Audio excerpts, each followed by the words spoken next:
Hey, hello, welcome aboard.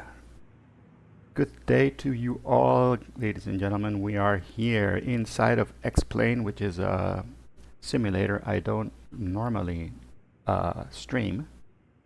And today we'll find out why I don't normally stream in this, even though it has some planes that I like this airplane that we're inside right now. It's called the Piper Cub. It's a classic airplane. Check it out. It's beautiful. It's it's a bush airplane pretty much. Look at those tires. I mean, these tires let you land pretty much anywhere in the dirt, in the sand, and grass fields. And it's got this whole bungee shock absorber situation going on here.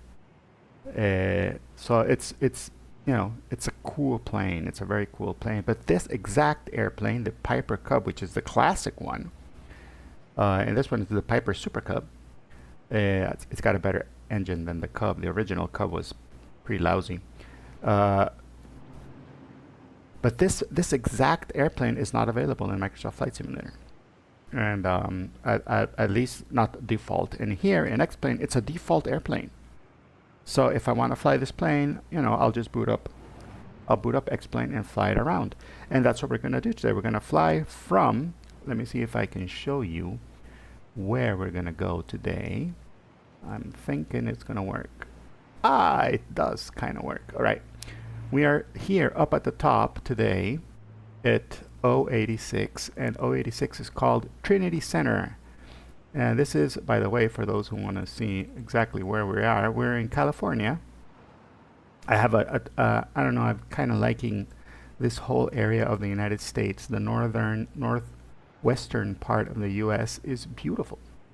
And you'll see when we get up in the air how nice it is. Anyways, we're going to be taking off from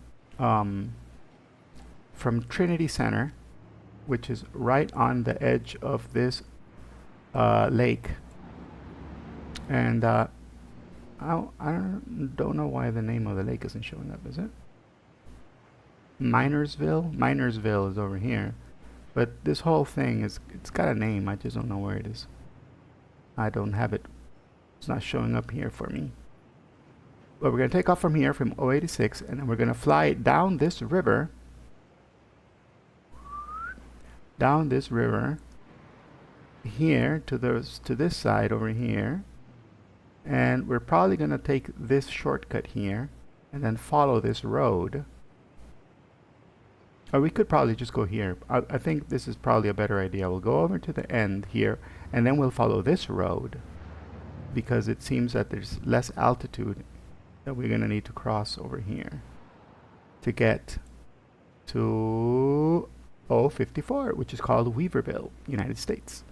And here at Weaverville, we're going to stop, load into Microsoft Flight Simulator, and do it all over again inside one of Microsoft Flight Simulator's default airplanes. And then we can compare both the simulators and how they look, and why I choose to fly more in one than I do in the other. That's the plan for today. I think it's going to be a fun. They're both short trips, just tiny little hops. It's not a very long distance. It's only 18 nautical miles. So in a plane like this one, it's going to be like 20 minutes, you know, while we take off and we go.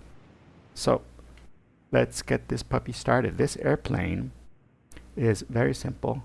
We get the mixture in there. That's another thing I like about Xplane, has nice sounds. All right, let's get the battery started. Battery is on, beacon lights on. Okay, that's like the most important thing to get started. And then we turn on our, this is in. All right, we need to prime the motor, prime the engine. We're gonna get the throttle up a bit and prime the engine.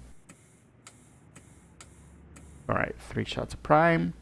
Now we turn on our magnetos and make sure our trim is nice and trim for takeoff, which is right around here. There we go. And our flaps should be down. Why are our flaps up? Let's see, flaps should be all the way down. Oh, they are. Okay.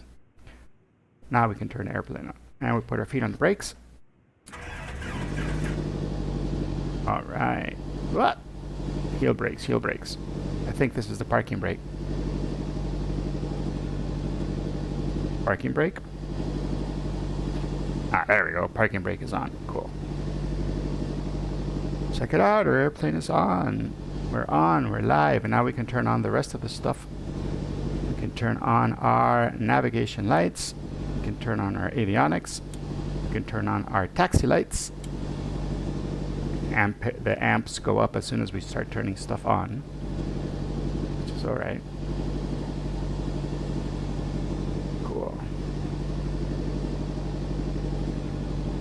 Righty. I'm not sure if there is any, but let's just check, you know, what the heck. We're gonna check if there is any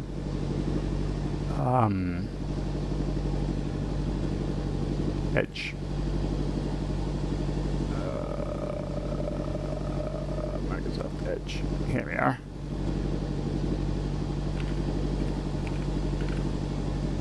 We're gonna check if there's any VATSIM in the area, so that we can use the VATSIM integration. And nope, no VATSIM in our area right now, so we may as well not use their radio then. We're going to turn off the VATSIM thing, and then we're going to use the regular, we could just take off without using the radios, right? Let's see. Radio check. Benton Field Tower, November 118 Pop Alpha. Radio check.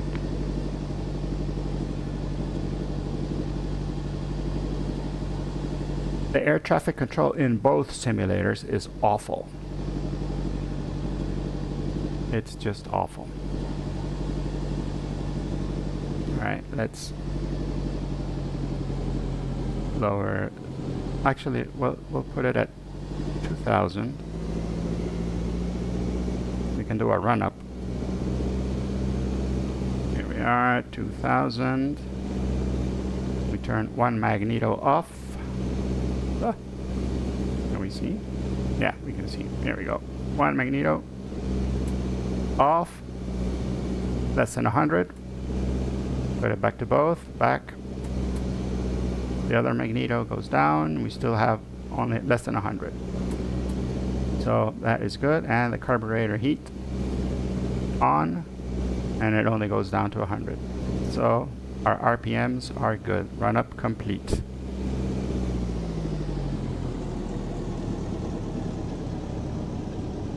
All right, we should be ready to go. And the Battenfield Tower never responded. So guess what? We have no air traffic control because this sucks. Normally, if we were flying with air traffic control, we would put this on VFR. So we'll do that anyways. Just there we are. We are on, and we are transmitting VFR. Very good. And let's go ahead and take off. Actually, before we take off, let's see where the, let's go and look and see where the wind is blowing. I think we turn around like this. Yes, that's how we turn around. And there's our windsock over there. Let's go take a quick look. Oh, look, the wind is not a factor. We can take off. There's no wind. Okay, cool. No wind. We're gonna just take off from this runway that is closest to us. Okay, we take off the brake and we start taxiing. Up close, the trees and the airports inside of Xplane, they look pretty good. Up close. I mean, look at those trees. They don't look that bad, right? They look okay. Like a, you know, 1990s video game-ish style. They don't look bad. They look okay.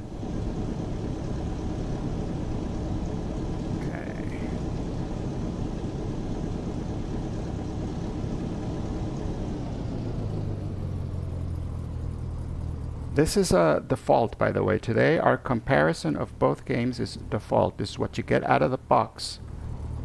Okay, so don't anybody tell me, because I know people are going to say when they see this, oh, but, you know, you can fix that in Xplane. You can put ortho or something, but you have to do this whole weird process to get it and install it, and you got to hack your system pretty much to get it done. And I don't got time for that, man. So. All right. I just want something that I can get in and play. let's look over here because we're going to need one notch of flaps. First notch of flaps is set. Cool. And we get ready to take off. We are ready. We're going to be climbing to around 3,000 feet. So we can go in the lake that way.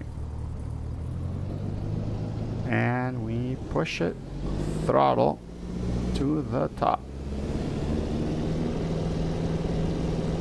Alright, we keep it in the center line. Ooh, tail dragger. Tail draggers are fun. Come on, baby. Let's take off. We're in the air. Come on. There we go.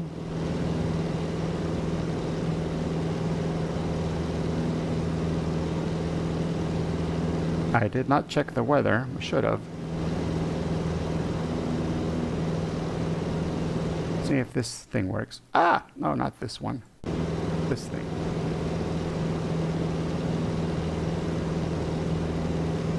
Oh, there's an AWOS. Can I get the AWOS? 134.3. 134.3.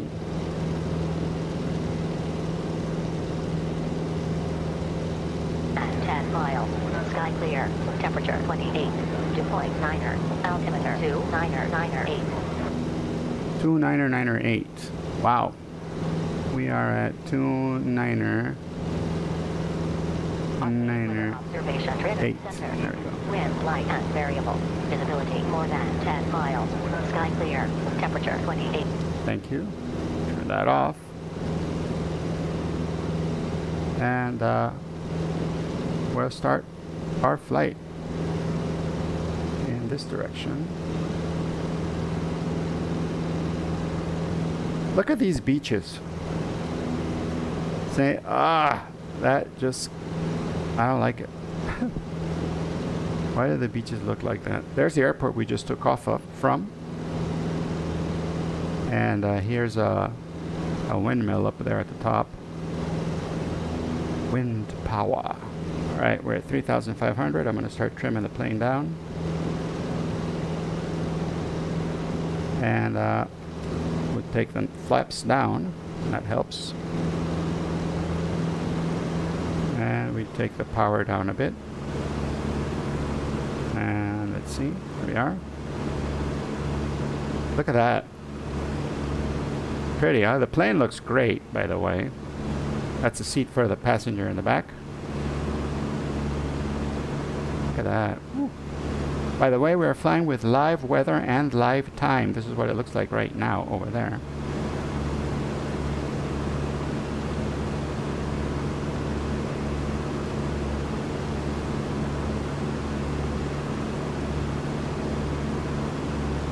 And we climbed a little bit too much, so I'm going to go down a bit.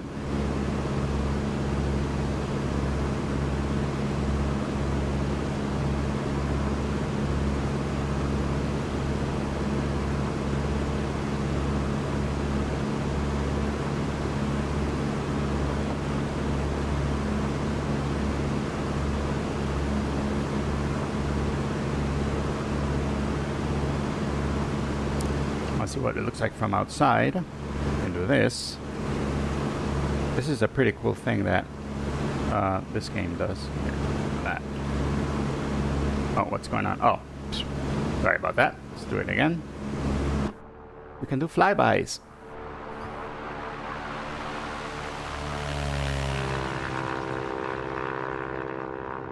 All right, let's get back in here. That's a pretty cool feature that this thing does. It's got automatic flyby camera, so you can look outside the plane and see what you look like.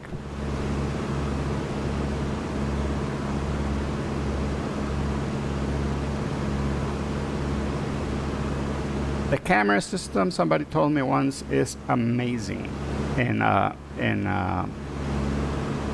Xplane, and it really is. It truly is. It's a nice camera system. It takes a little bit of getting used to it first, but then once you've read it all, you know, it makes sense and it's cool. The flying is also okay. It's very, very... See the way that the airplane is pulling to the left? That's very real. That's something the plane will do because of the P factor. And, you know, the way the plane is handling itself is also very realistic. It's nice. I'm thinking there would be more vibrations in this kind of airplane and that you would see them on the simulator, but no, not for this one anyways. But it's a default airplane, so you know you can't. This is what we get for free. For free. Well, not for free. I mean, you're still paying the game, right? It's like $60 to have the game.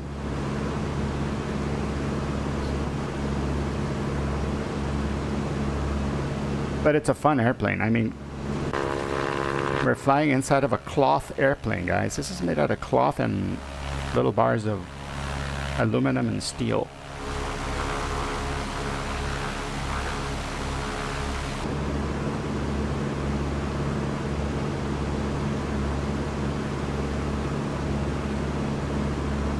And here we are doing about 90 knots.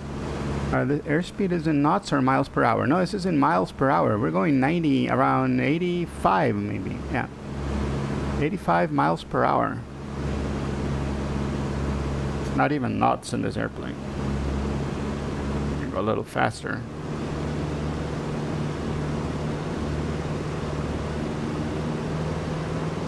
Yeah, well, let's go a little faster. There we go. And we'll put our nose. Trim down to stay at altitude.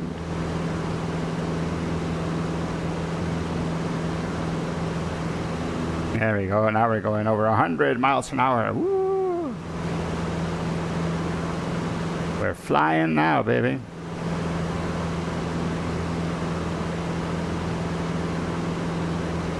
I don't know. The water effects look a little weird.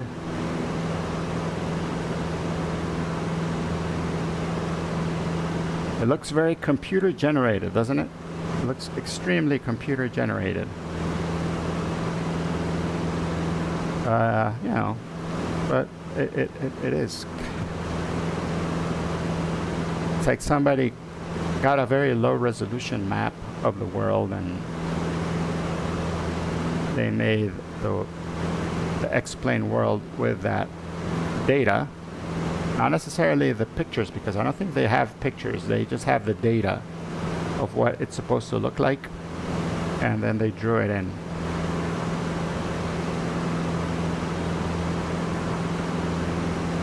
The trees do seem to be the correct trees for the area. I'll give them that. This area has pine trees.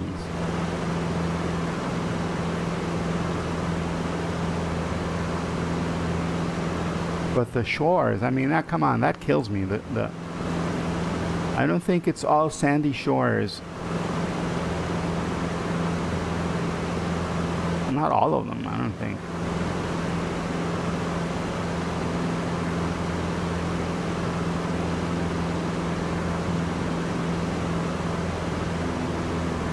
Ooh, look, we're doing 110 miles an hour now.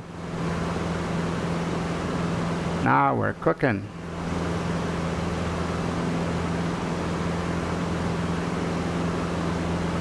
Now we're really, really cooking, moving along here. It's kind of a chore to keep the plane straight constantly, you know, fighting the P factor.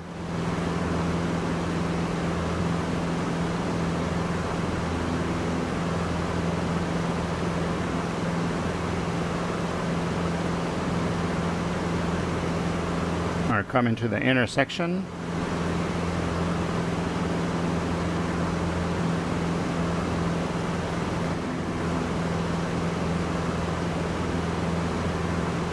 We just have to make sure that our RPM doesn't reach the red. Right here, we're okay. You can lower it down just a bit. And now I can trim up.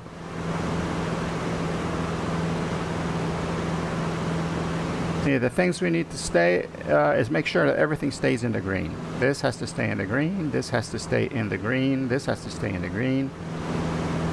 And this should stay in the green too. And we gotta stay our 3,500, which is what we said we were gonna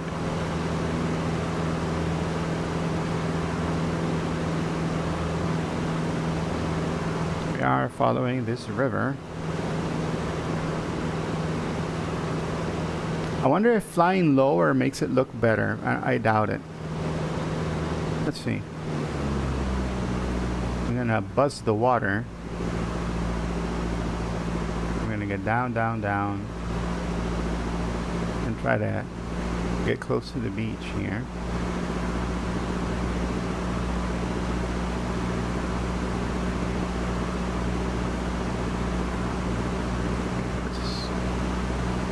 Hasten our descent here.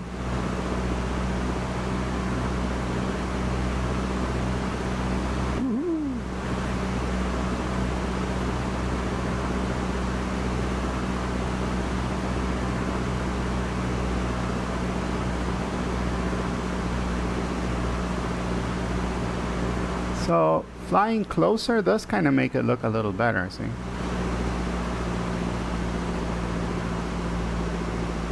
When you can't see that it's actually computer generated looking fake, it looks alright. The water does look bad though. The water, come on. Put some effort. Now we don't want to touch the water. Or do we? How close are we? Yeah, we're pretty close to the water.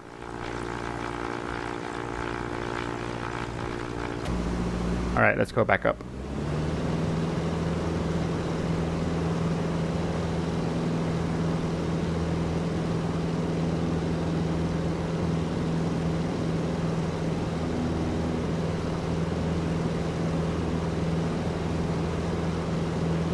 There's the road that we're going to follow.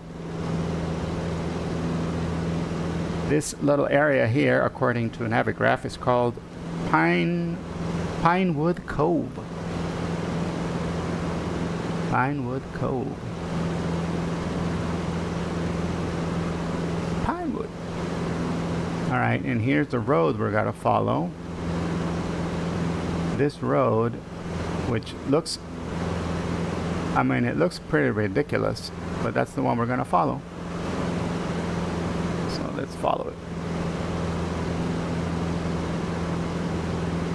This is what VFR flying is all about. We're flying visually, just following the terrain and the roads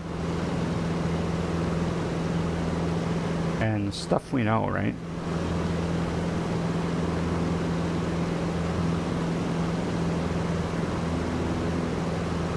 I gotta climb a little more because we're low. Okay, 3,500. I think we're gonna have to climb up to 4,000 to stay following this road and not get in trouble with the terrain down there.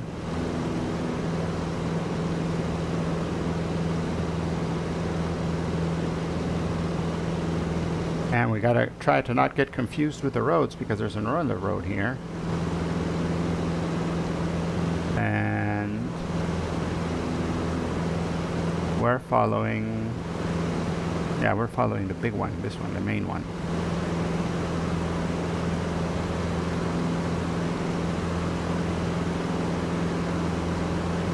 Does its little loopy thing here and then goes off over here.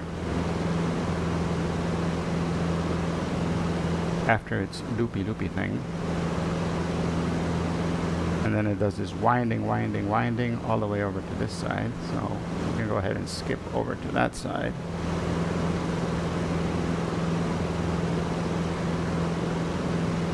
The roads look a little, I don't know, they look a little confused.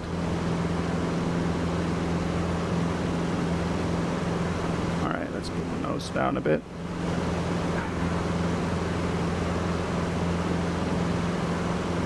Yeah, On my map, these roads don't look like this. It looks like just one big road. So I'm having trouble here trying to keep. I'm thinking it's this one.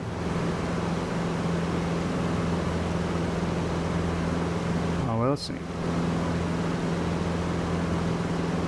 Yeah, it's got to be this one because the field is over here. You can see the airport right over here. This is where we're going to land. Now this airport has a peculiarity. You cannot land from here to here. I mean, you can, but it's crossed out. There's a NOTAMs that it's not recommended because of the terrain here, because you have to go over these mountains and then zoop, swoop down, and it's not fun to come down so fast.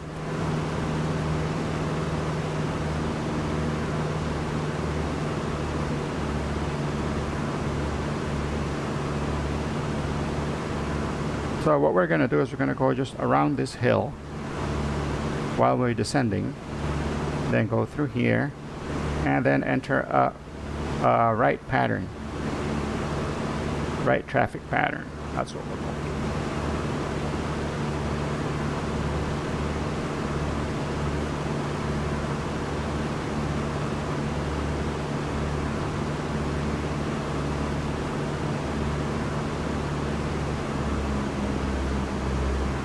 Lower though. Take some power out so that we start descending. Here's a turn that we got to do following this road here.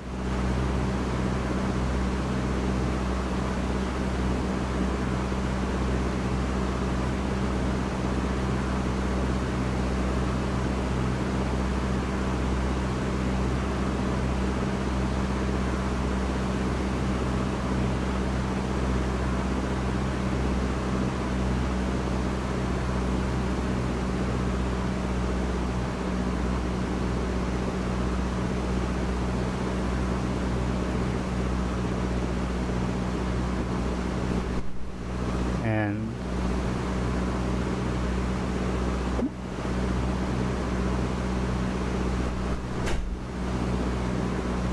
sorry about that. There we are. The airport is right there. Today we really flew VFR IFR. VFR IFR is VFR, Visual Flight Rules, and IFR for us today meant I follow roads. And these roads and this city in this simulator, which look so much like Sim City or something like that, you know, which I guess is fine. It's par for the course. I mean, it's a simulator after all. That's right, we're flying, right? There we are. Now we are parallel to the airport. Let's adjust our view here. There we go. And quick look.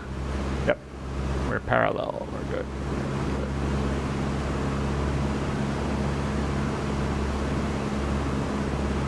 Now, normally we'd be talking on the radio and asking permission to land and all of that jazz, but since there's no air traffic control today, we're going to be skipping that part. And the air traffic control in Xplane and in Microsoft Flight Simulator both are sucky. Terrible. Bad. So we're just going to ignore that part. We're going to pretend we got clearance. We got clearance.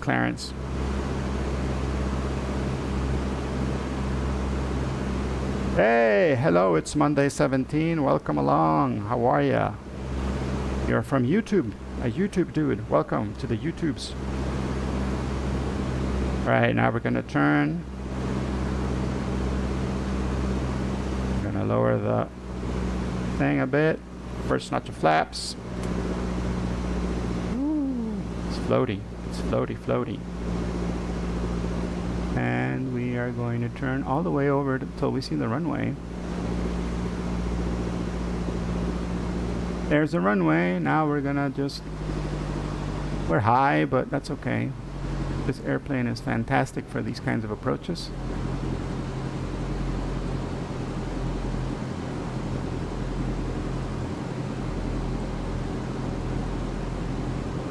Alright, second notch of flaps.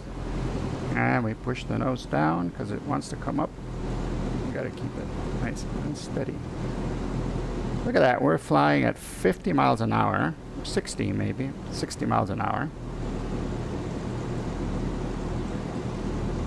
And the plane is handling it like a boss.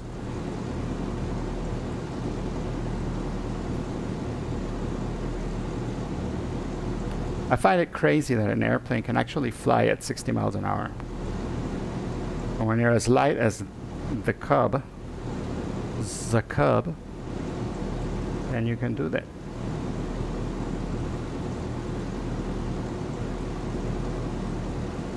We're still a little high, but that's okay.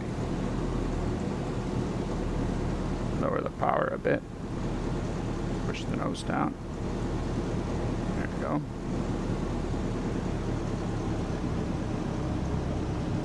One more notch of flaps. All the flaps are in. And we are landing on runway 36. And now we give it a little power. Check it out. We've landed. Kind of a bouncy landing. Ah! This is what I hate about tail draggers. Ah! Alright. We did a little bit of... This is called a ground loop, which is awful. But it also helps us get out of the runway really quickly. So let's turn the power off.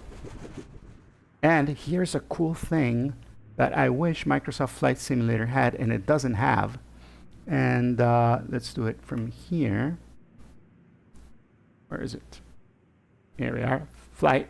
We can go into replay mode. This... Microsoft Flight Simulator, come on, get your act together. We need this, because with this we can go and check out our flight. I think it's going to work. I don't know. No, it crashed. The simulator crashed. Well, the simulator crashed while we were trying to get into the replay mode. So no chance of watching the replay, which is fine because it was an awful landing. But we made it, and now comes the second part of this fantastic stream this morning, where we're going to fly that same route, the exact same route, now in Microsoft Flight Simulator, so that we can compare. Microsoft Flight Simulator does not have that airplane, that specific airplane is not there. But let's see, window.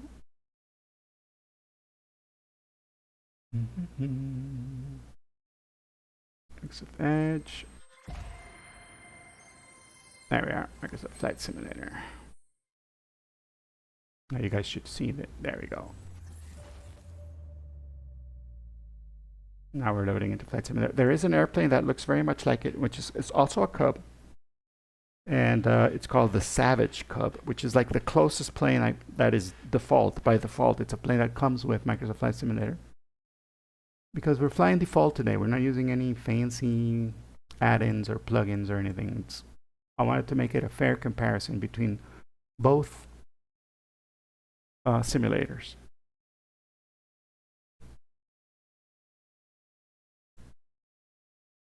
So it's Monday, 17. Welcome aboard. Where are you from?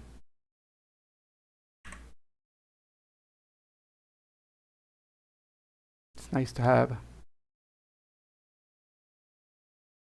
somebody from the YouTubes.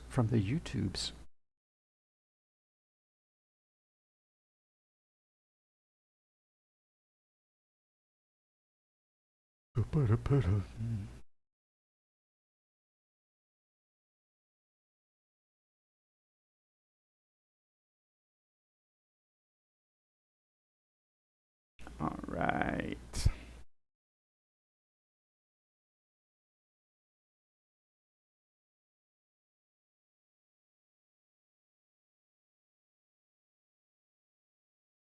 There's a TTS interaction thing that I've been trying here, but I can't get it to work. I don't know how to make it work.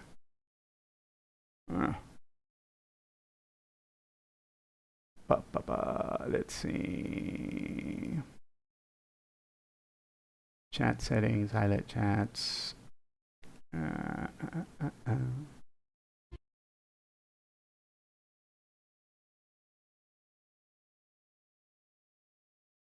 Oh. Nope, I don't got any of these. I'm a terrible streamer, guys. I wish I was better at this. I just don't have the time to learn all this crap. So much stuff.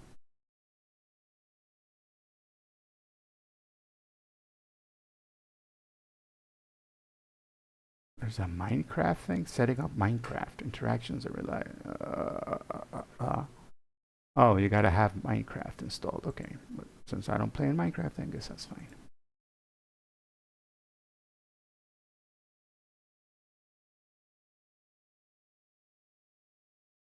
So all of this is okay.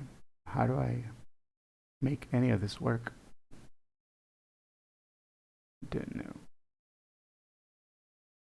I don't know. Ah, check it out. The game is back on. Okay, let's just get back to our stream. Check it out. This is the plane that I was talking about. We're going to be flying the Xplane Aviation Savage Cub. And we're going to be taking off from the same airport, which is Oscar 86, Trinity Center. And we're going to be taking off from one of the parking spots over here. So that's departure. We want live everything. World map. And we go.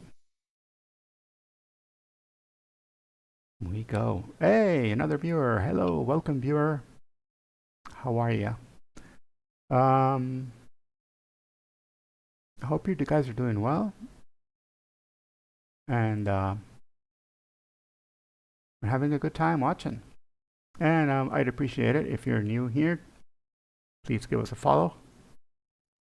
I do these kind of things. We just did a flight from this airport, but in Xplane, a short flight, 20-minute flight, in a Cub. And we're going to do the exact same flight, this time in Microsoft Flight Simulator and using the Savage Cub. Over there we use the Piper Cub, which is a beautiful airplane. And here we're going to be using this Savage Cub, which is like, it looks almost home built. Compared, I mean, look at these. You can see the cabling and the bungee cords and everything out there. And yeah. And it doesn't look as sturdy as the Piper Cub, as the Super Cub did. Look, the Super Cub here looked like the tires were big, huge tires. And it had like a really nice shock absorber thing here. And this one, nope. Here we're flying less instruments also. The lighting is kind of poor. We don't have all the fancy stuff that the Piper Cub has. But a Cub is a Cub is a Cub, right? And so we're going to fly it. Oh, also, let me see if I can turn this on so that we can look outside. Keep default. Yes, resume. Also, Microsoft Flight Simulator gives you the ability to control your camera with a game controller, which is pretty freaking awesome, I think. Because now, woo, check it out. We can use our drone to look at the airfield. The sounds of the airport are very similar. The airport itself and the structures around it, these are all automatically generated by Microsoft Flight Simulator, and they look very video game-ish as well.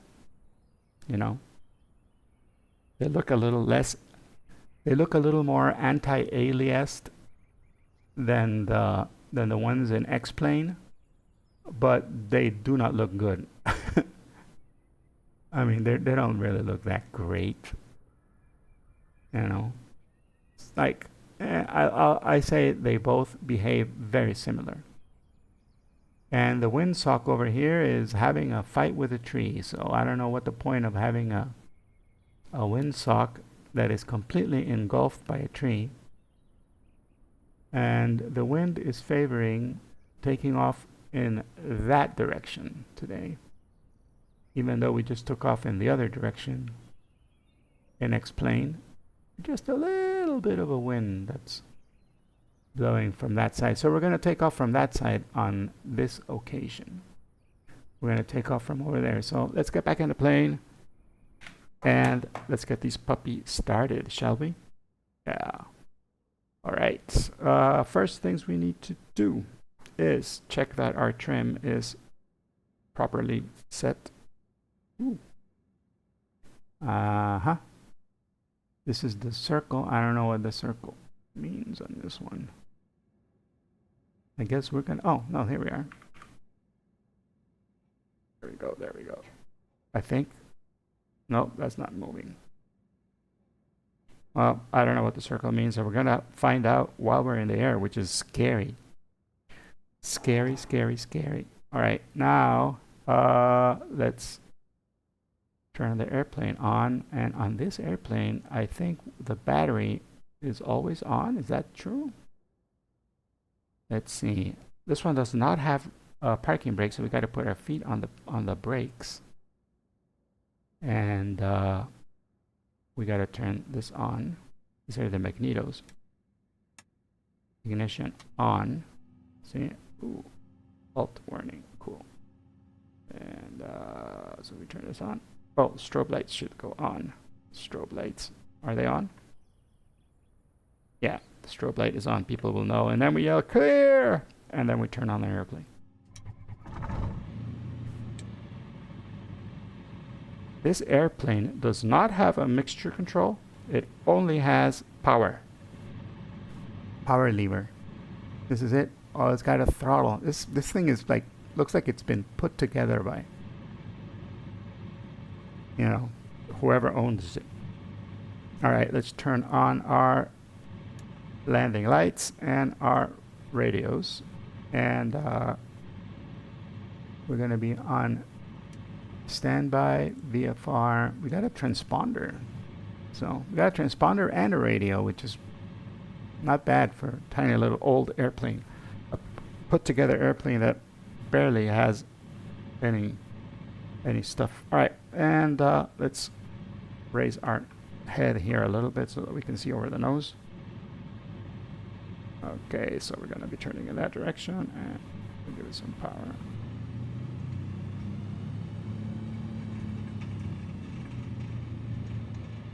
All right. Since we are going to be going in the other direction today, we're going to look and see, yeah.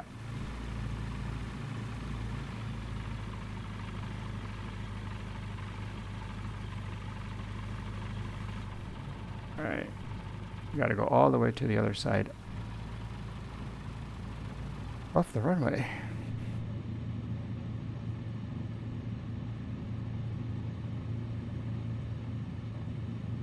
That's the thing with these airplanes. Here's another thing, head tracking software. I have a head tracking software that uses the webcam, so I'm not going to use it now because I got my face on the stream. But in Microsoft Flight Simulator, it works pretty decent. It's really cool. I mean, you can do this kind of motion with your head, and it follows you, and you can. It feels supernatural. On Xplane, I can't get the damn thing configured properly so that it does the exact same thing it does here. The camera just moves weird in Xplane. So in Xplane, I very seldom use it, and most often I use the little hat switch on the top of the hat switch on the top of the joystick to move the camera around. And here in Microsoft Flight Simulator, the hat stick does these drastic turns. See? In Xplane, the turns are more gradual, slow, not gradual, slow. I'm just gonna say. All right, let's put our first notch of flaps down. Cool, we're getting ready for the takeoff here.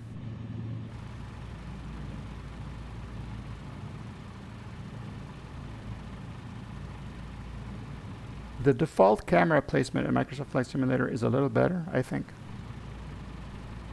But it's no big deal to move them around with your arrow keys in Xplane, so here we go.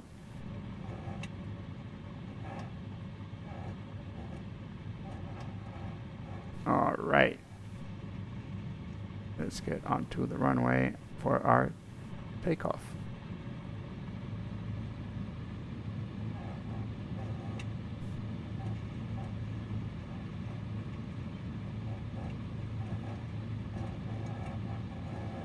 All right. Woo. That is something that I like. This, you know, when the thing leans forward a bit, and Xplane is less aggressive with that when you put the brakes on.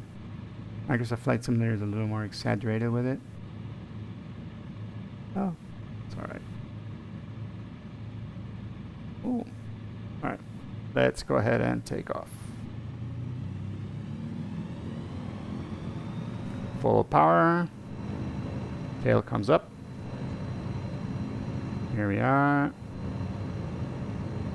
Ooh, look at that, 80. We're in kilometers per hour now, so check it out. We're gonna put the nose up a little bit so we can climb out of here on our Savage Cub. Now, right away, check the scenery and check out the water. I mean, it's just... Also, look at the edges of the land on the water. Yeah, that's Microsoft wins by a landslide, I think, on the graphics.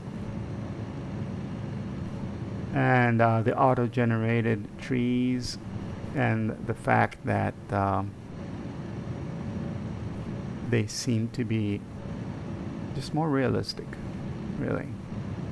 The scrawny little Xplane trees don't really compare to these.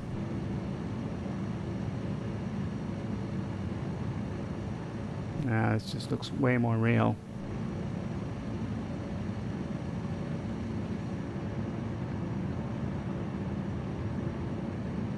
Oh, I forgot to turn my flaps up. All right, flaps come up.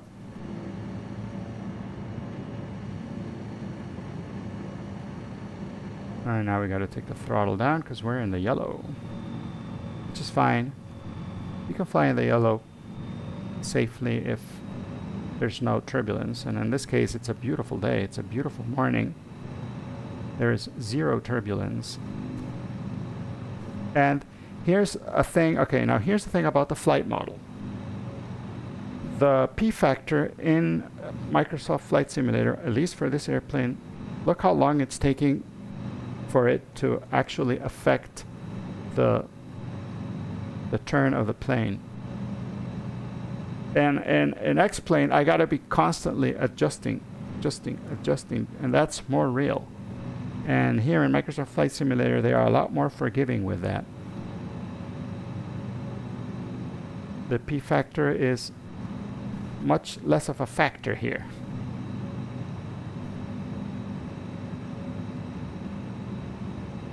And flying high or flying low, let's get up to 3,500, which is the altitude we were aiming for at in the other simulator, so that we can see what things look like from the same altitude. But I mean, the shoreline is just so much more real, more realistic looking.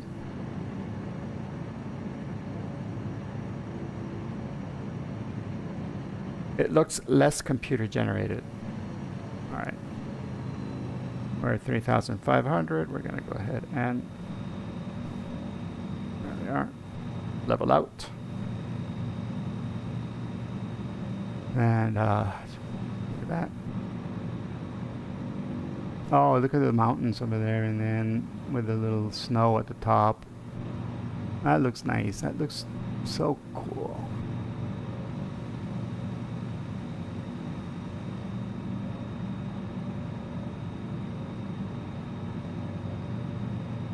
Yeah, definitely flying in Microsoft Flight Simulator, even if the airplane doesn't behave exactly like the real airplane does, it's still very close.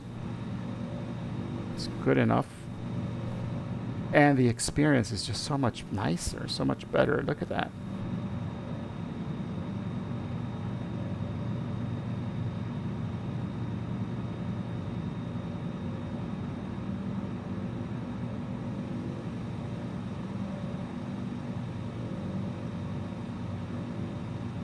So, I don't know.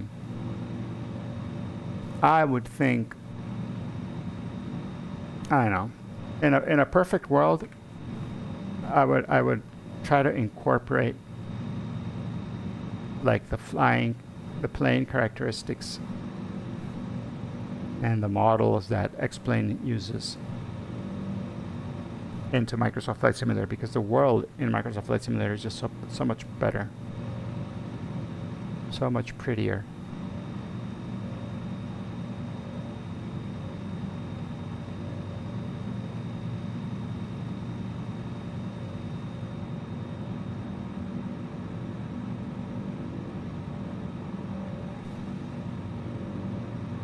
Or I could somehow get Microsoft, or that would be another thing. If Xplane could fix their graphics to this caliber,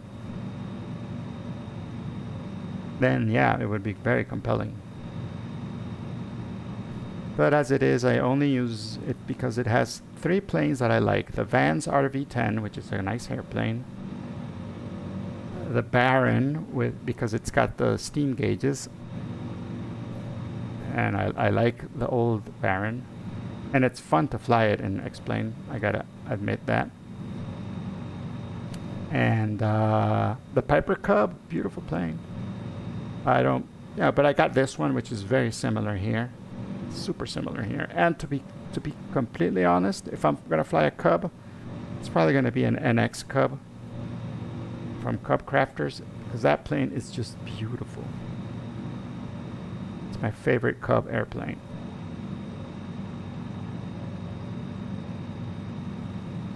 And I'm only flying this one because it's very similar to what we flew in Xplane. And I wanted to give you guys, the experience. Ooh. Also, controlling the cameras with the joystick is good. I like it.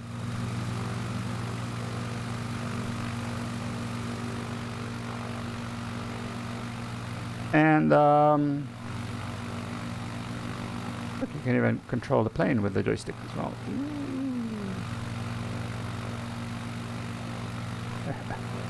And if you let's get back inside the plane.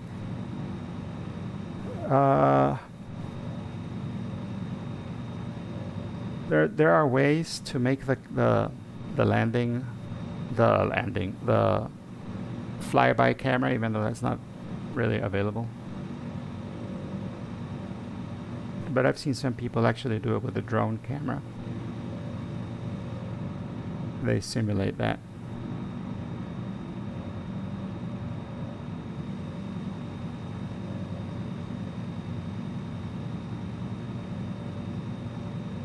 Okay, we're getting to the turn here.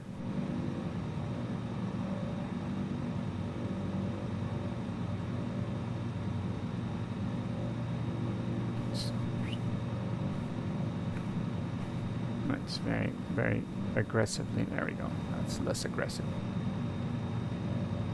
We're going to start our turn here. Look at that moon. It's all those little details that make it so much more enjoyable. And in Xplane, it just feels more. In Xplane, you're aware that you're in a simulator. And in Microsoft Flight Simulator, it doesn't, it feels more real.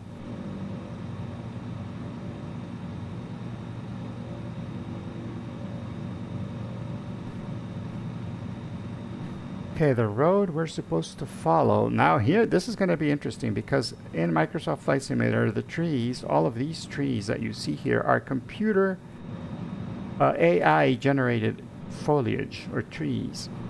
And sometimes they get aggressive and they don't let you see the roads. So finding that road could be a challenge. We'll see as we get closer to the road we're supposed to get to when we get to Pinewood Cove, which is right ahead of us.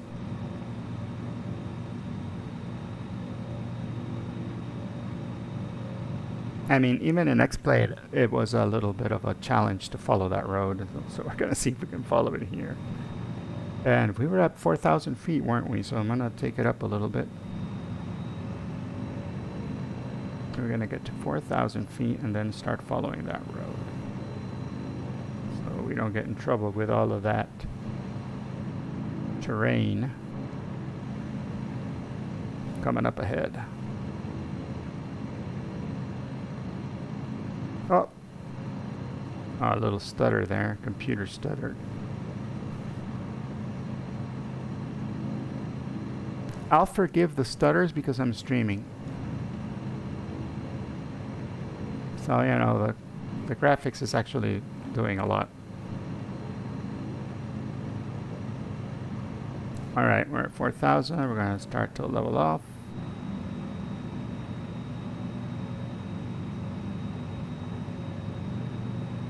Now, you got to be on the lookout for that road. And I think I see it. Is that it? Is this the road here? I think that's it, guys. I think that's the road.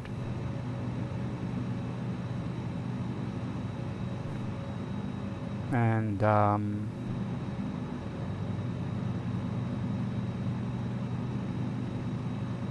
goes through the pass there, so we're going to follow it.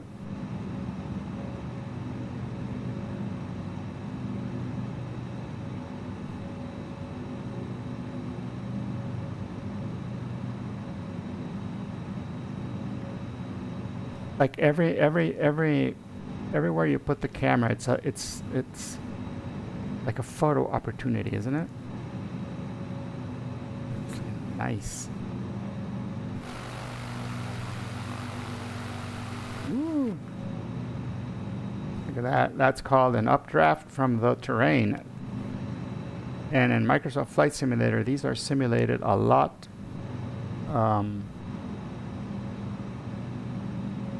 These are a lot more realistic than an Xplane, to be honest. Or at least they're more troublesome.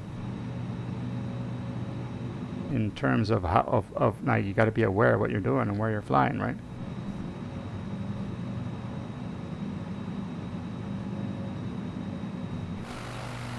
Yeah, look, ooh, as soon as I take my hand off of the... Say, getting it, the wind under the wing causes you to do that kind of a that movement. So as soon as I take my hand off of the, woo, now it's turning. Oh, look, there's the road down here. So we're good. We're good. We're good. All right.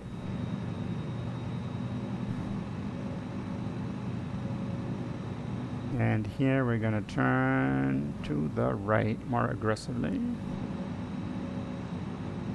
and see where that road goes. There it is.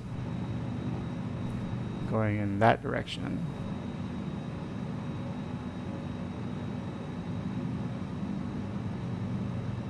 Even the roads, though, the fact that they're so full of trees and everything, that just makes it look it makes it look more real. And in Xplane, the roads are very easy to follow because they're look like they've been drawn in with a marker.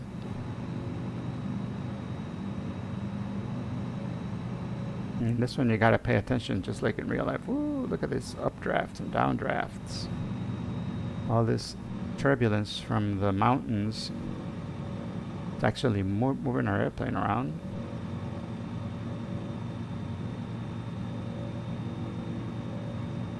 Which I think this here feels a lot more real than it did on Xplane. I don't know.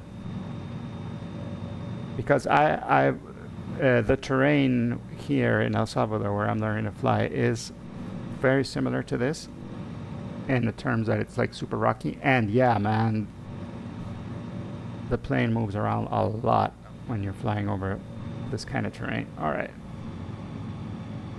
Let's get down to 3,500, where I'm hoping it's going to be less bumpy. There's the airport. Can you see it? It's right over here. That's where we're going. Now, Microsoft Flight Simulator does not have an automatic recorder, like flight recorder, like Xplane does. But in you know, for our demonstration today, it doesn't really matter because we weren't able to record it, or maybe we weren't able to replay it because Xplane crashed while we were gonna watch our landing, and our landing was pretty garbage. So that was a bouncy, ugly landing we did there. Ooh, look at that. I'm getting updrafts. All right.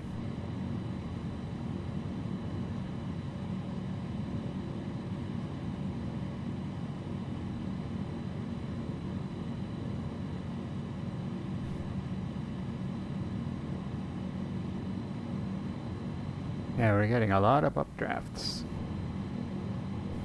Here's our turn. I'm going to go into this valley and turn this way between those two mountains there.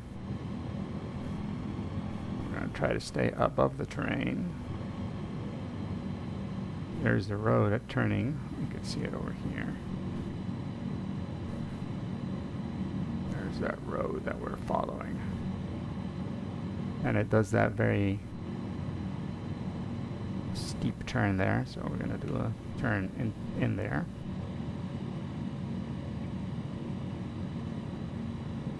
Gonna help ourselves with the rudder here. There we go. Yeah, the wind is a little calmer when you follow the road.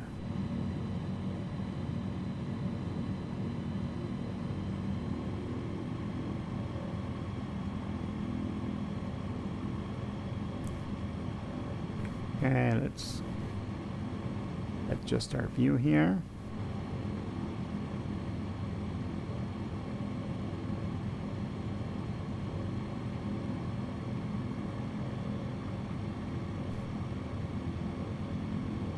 I think this is like the default view, but to me this looks like you're slumping, you know, on the seat. This would be more realistic to me, I think. Maybe because I'm a little taller. And I also like to be able to see. Alright. Let's turn in. And voila! Ladies and gentlemen, there's the airport. And we are going to fly parallel to it. Oh wow, there's a lot of wind coming from the... It's going to be coming in from the left. So right now, it's going to be coming in from the right. It's a direct crosswind, and it's nasty. So yeah, it's going to be a challenging landing.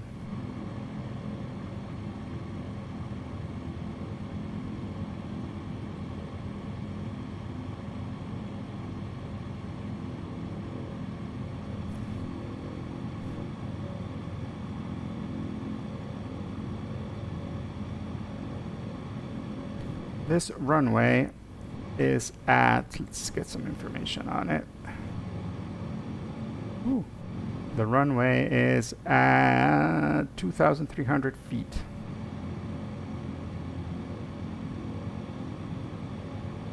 So we're good right around here for our approach.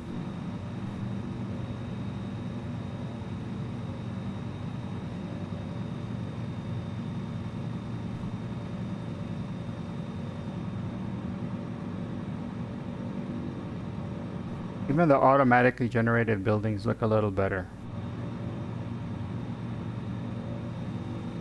And they do an Xplane, I think. They look less I don't know, Xplane just feels old in its graphics, I think. Maybe that's the best way to describe it. It's old. Alright.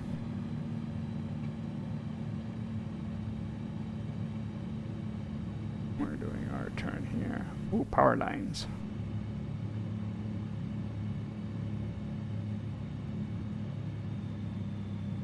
First notch flaps. There's the airport. We are very high, but in Microsoft Flight Simulator for this airport, that's a good thing because there's these huge ass trees that Microsoft likes to put right at the start of the runway, which is dumb. Those computer generated trees get very I don't know, very aggressive, I think is the right word. Okay, so we gotta be, alright.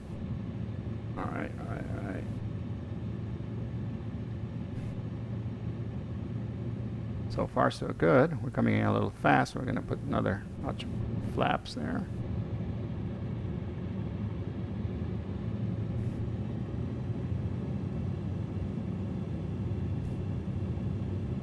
I thought the wind would be more of a factor, but it's not that much right now. There we go. We got one red and two white. Now we got two red and one white. Oh, three red. Come on. We gotta stay up. There we go. That's better. And we gotta get some airspeed. So we're gonna let the nose drop a little bit to get some airspeed. There we go.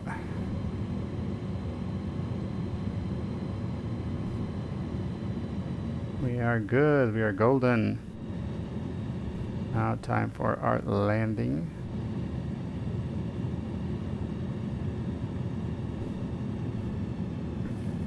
Flare it. There we go.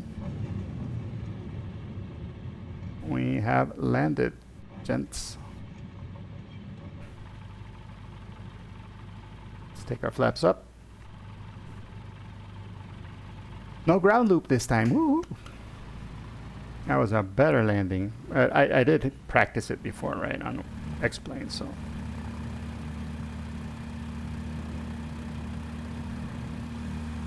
And it was a lot more controlled this time around on the bottom when we were landing it.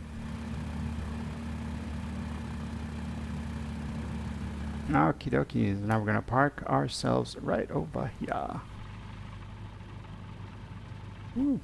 Right next to this, what is this? PC-12? PC-12, yeah. Alright. And to shut this plane off, we just turn off the magnetos. Alright.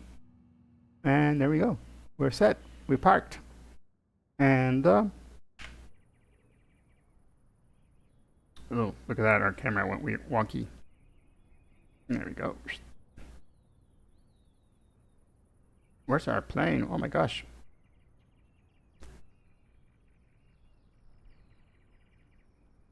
There we are. This is what the airport looks like here.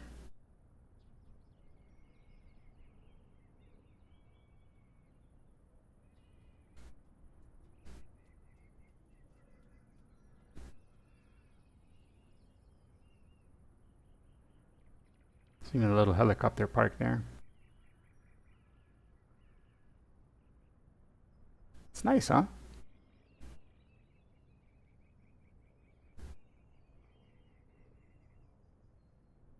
The trees look a little fuzzy, but that's okay.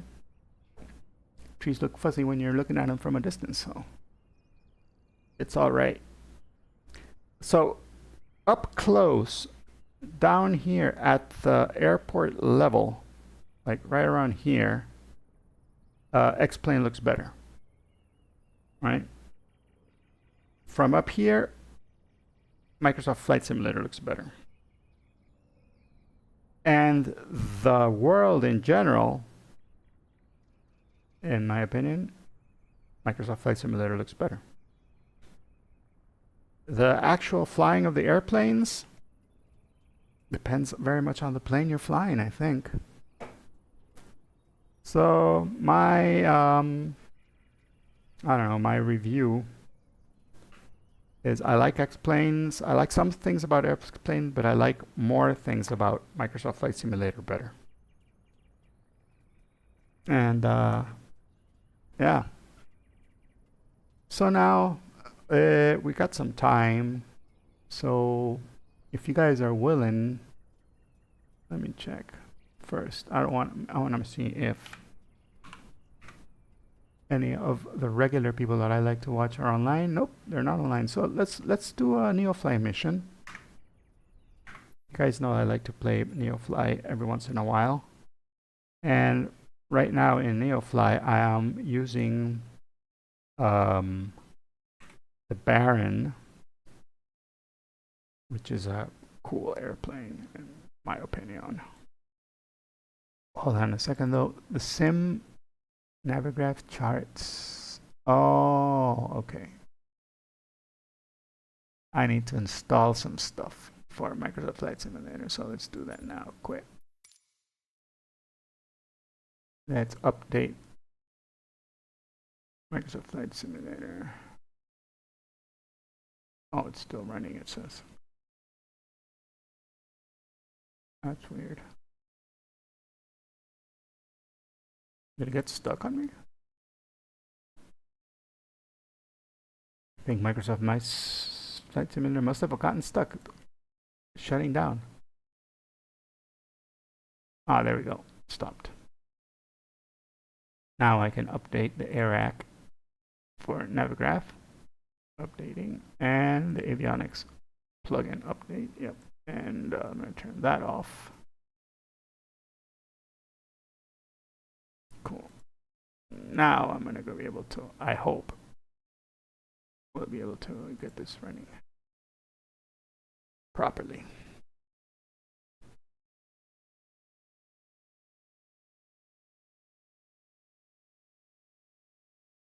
Ooh. Hello, whoever's watching. Welcome aboard. We just finished flying on Xplane. We flew a Piper Cub, and a really beautiful landscape in the northwest of the United States.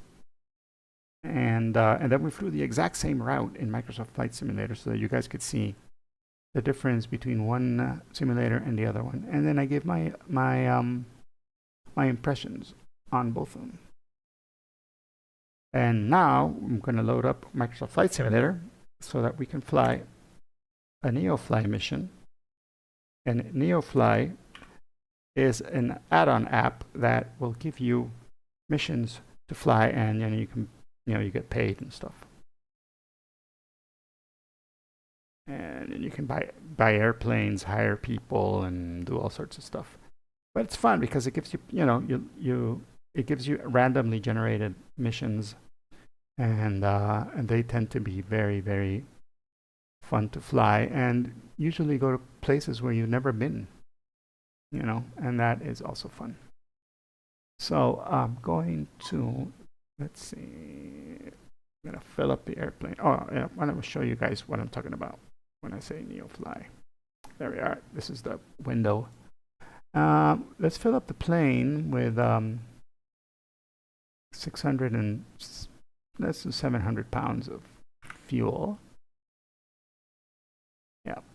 And now let's get emission. We gotta be 1,474 pounds is all that we can carry at the moment. And I don't want to be flying that far, so we're gonna choose something that's maybe tops 200 miles. And all right. And I use for planning my flights, I use SkyVector. So let's use SkyVector.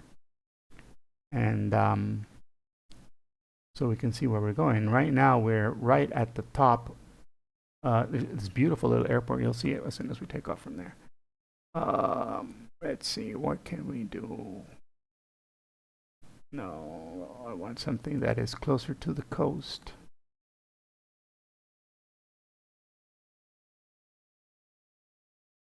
(17S).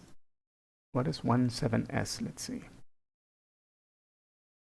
Right now we are at Kilo November Oscar Whiskey, which is called Port Angeles.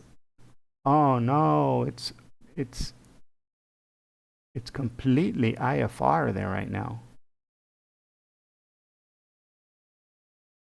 I don't know if we're going to be able to take off. Yeah, it's completely IFR. Oh, and that means, let me show you what I'm talking about when I say it's completely IFR.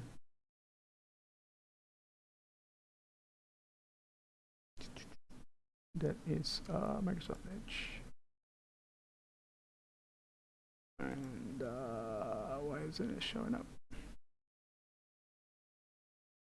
Oh, this is why. Dummy. That was a dumb thing to do. Boop. Boop. Microsoft Edge. SkyVector. Here, this is what I mean by IFR. This is where we are right now. And that little red dot means that it's IFR only takeoff and landing. And while we can do it, we're just not going to see anything because it's going to be super cloudy. So, and all the mountains are obscured, which is also troublesome because this is all mountainous area. So flying around here, anywhere around here is going to be bad. So it's not advisable to fly there right now. Look at that. Oof. The whole west coast is in IFR conditions. So yeah, that's not a good idea right now. But we can take a mission here in Florida. And NeoFly fixed some things so that you can take up a mission anywhere in the world pretty much. So let's take a mission down here, even though it is also cloudy a bit. Ooh, there's some convective things going on here, but we can do it on the East Coast part. So let's take off from KFLL, Fort Lauderdale Hollywood International. Oh, there's a, is there something here? Oh, there's a baseball game, but that's not right now. All right, from KFLL. Which plane should we fly, guys? Let's see. Let's turn this off so you guys can see. We're in Miami, so we should take a plane that is Miami-ish, right?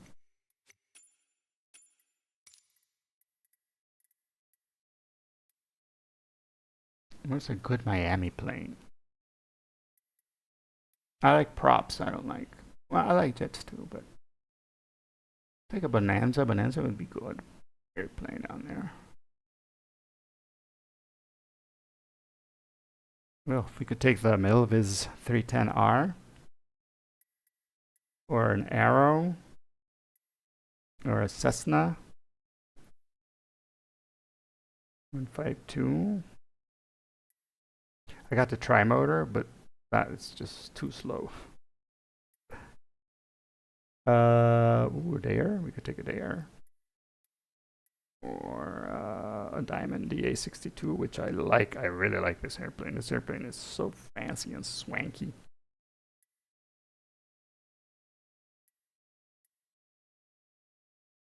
A Seminole.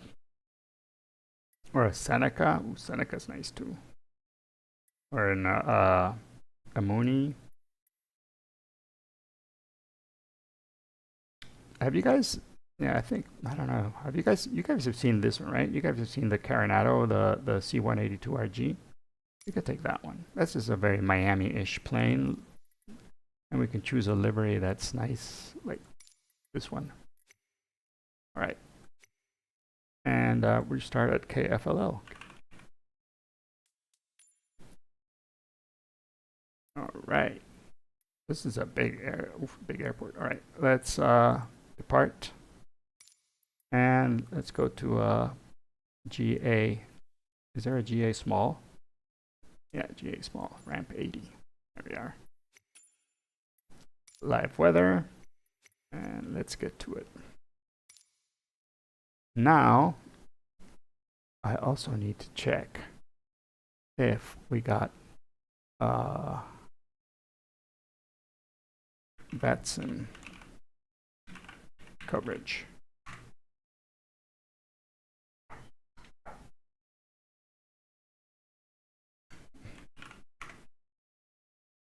Let's see, VATSIM coverage in that area. There is none, but there is a lot of airplanes flying around here, so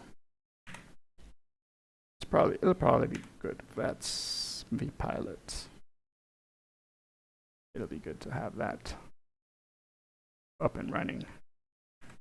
And now let's see if Neoflight knows that we're here already, and we can get a freelance job there.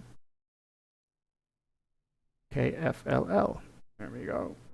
Now let's see Edge so that you guys can see what I'm talking about. No, not Edge. Neofly. There we go. We are at KFLL in the Coronado Cessna 182, which the computer parked right onto a tree, but we'll worry about that later. We could do a tourist tour. 70 nautical miles. We got to take a tourist somewhere. What do they want to see? Tourist. Fly to the American Airlines Arena, turn around it, and allow the tourists to take pictures, then bring them back to KFLL. All right, that's doable. That's something that looks fun. Let's fly this one. Transporter from dispatch. Some tourists want to see how beautiful our region is from the air. All right. Let's go ahead. Ready to fly. Hey, Captain. We have the tour guests climbing on board right now. All right. They are coming on board. Okay, let's take this off. Push the plane back from the trees because I don't like it there in the trees. Gonna mess up my prop. Hi, Nick. How are you? Welcome aboard.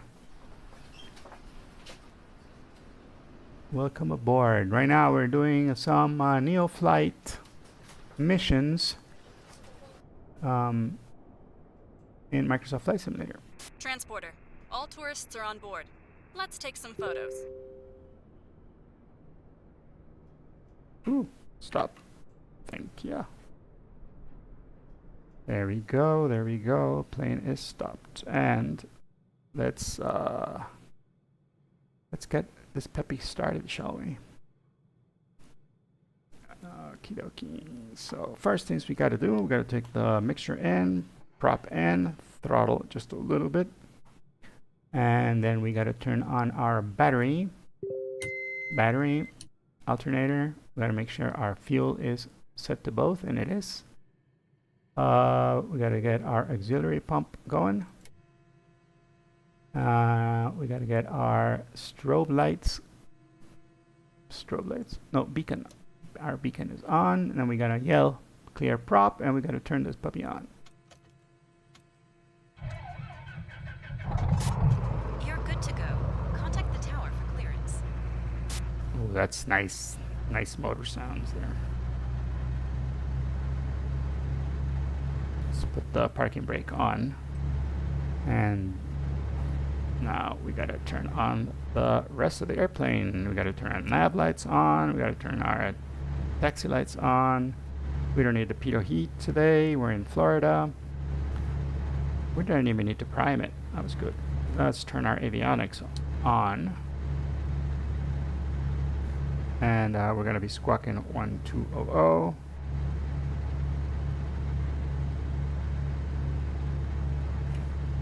Let me run Sky for Sim, which is our electronic flight bag, because we're not going to be using this, the Garmin. We're going to be using this, which is the equivalent of a little iPad. Right. And it should be connected to NeoFly. Connect. Cool. Payload required. I'm missing 170 pounds, so let's fix that up. Oh, I'm gonna have to turn the plane off. Okay.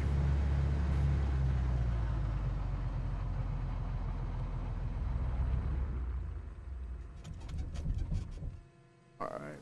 Fuel pump comes off, because I need to adjust this to make it be 170 pounds more. 170 pounds. That work? Did it work? Payload required. Oh.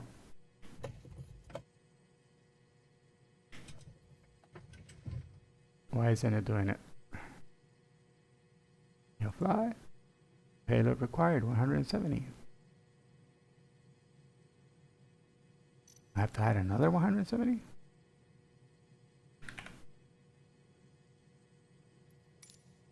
Nope.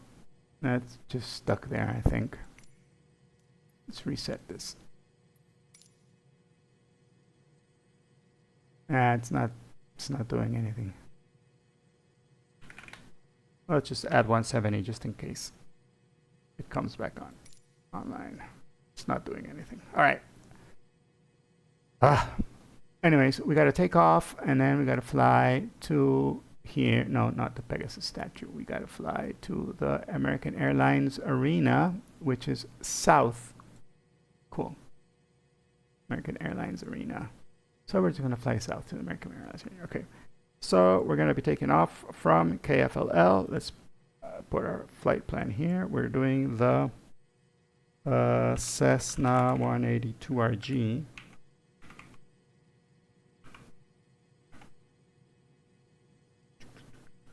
Cessna 182RG. C82R. That's the correct. And our flight plan is VFR. We're taking from Kilo Foxtrot Lima Lima, and we're landing at Kilo Foxtrot Lima Lima. And we are going to be taking off at 17:30, and our time en route will be about, what, 40 minutes maybe? 30 minutes, I say. We'll say 40 minutes. The hell. Fuel available enough for 4 hours. Our cruise speed will be slow, because we want these guys to see. We're going to be flying around 150 maybe knots. For this plane, that's slow. And our cruise altitude will be very low, so we're going to be at around 2,500 feet. And then when we get there, we got to be flying at 1,000. And KFLL, and taking tourists to American Airlines Arena. File flight plan. File plan has been filed. Cool. And we can minimize that. And now we can turn our plane back on.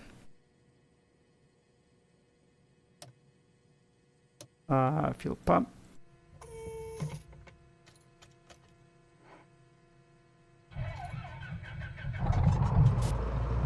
Everything looks good from where I'm sitting. Taxi to the runway and take off. Cool. And we say we're going to be at 2,500. And let's just get the weather here just because we need the weather. Fort Lauderdale.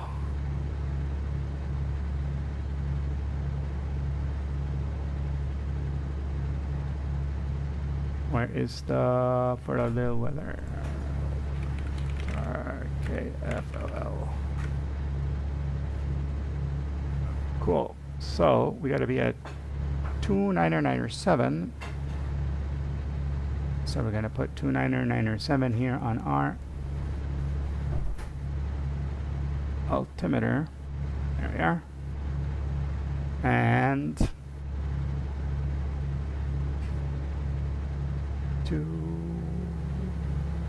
the wind is coming 2105 knots. 2105 knots. So Fort Lauderdale.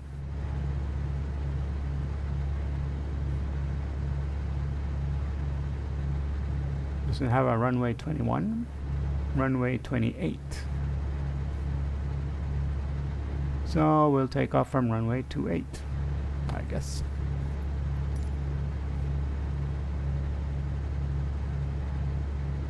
And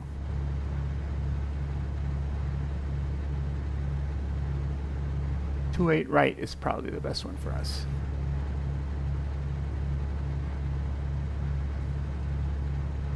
So we'll announce that.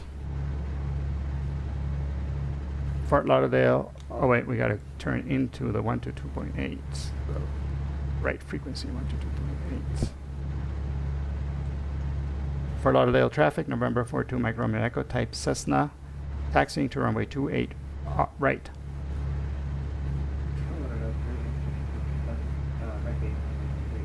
Oh, my arm.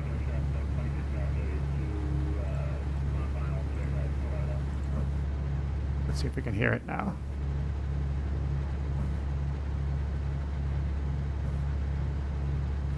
All right, 28 right. Take the brakes off.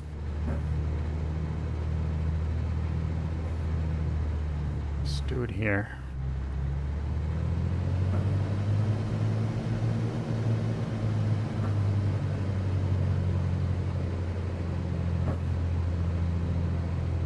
My barking doggies, they're gonna be barking all day.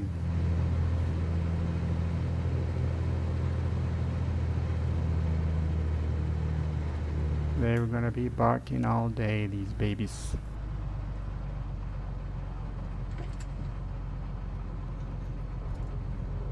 Where is the taxiway? Ooh, Delta.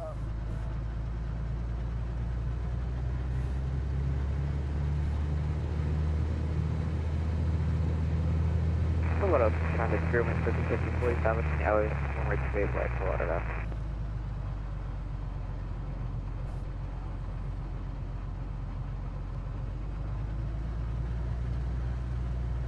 And Fort Lauderdale traffic, Delta 2555 Heavy is vacating 28 right, taxi to Terminal 2, Fort Lauderdale. Yeah, people landing and taking off from runway 28 right. So that makes it fun because everybody's around here. See, I told you it was going to be fun. Ooh, here comes a Dallas airplane.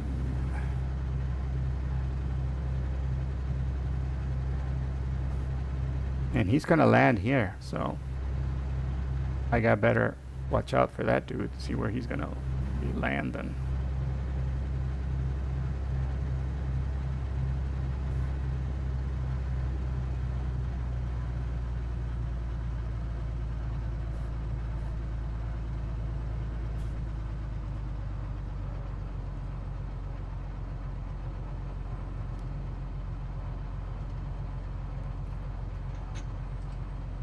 Let's get that one.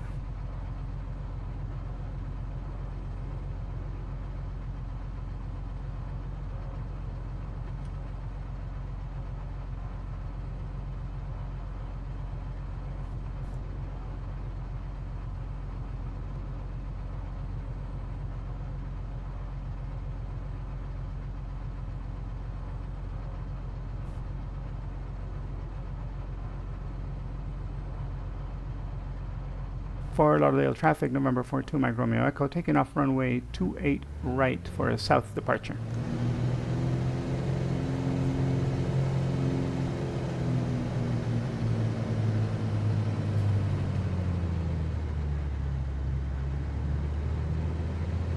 There comes the jet. Let's go ahead and take off.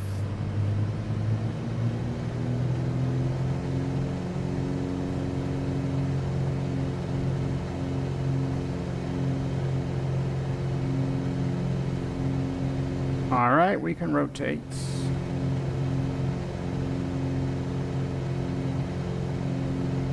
Pilot, have a nice flight.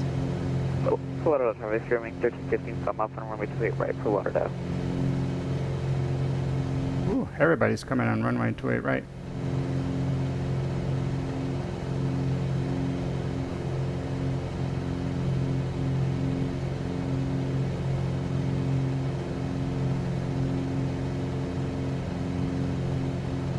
Let's get a nice climb out.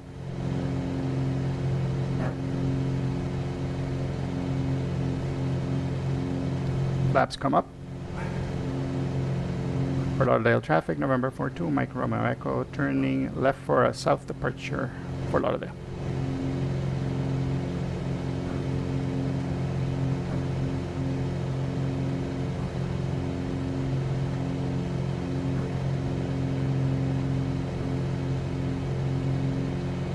Okay, there's a bunch of really high antennas over here that we gotta watch out for, so we're gonna keep climbing until we are safely out of reach of those antennae. Antennae or antenna? Antennas. Take off our taxi light. Beacons on, nav lights on. So far, everything looks peachy.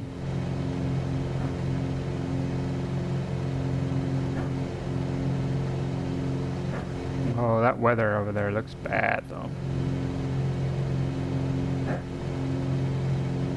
Alright, let's go towards the coast because that's where the arena is.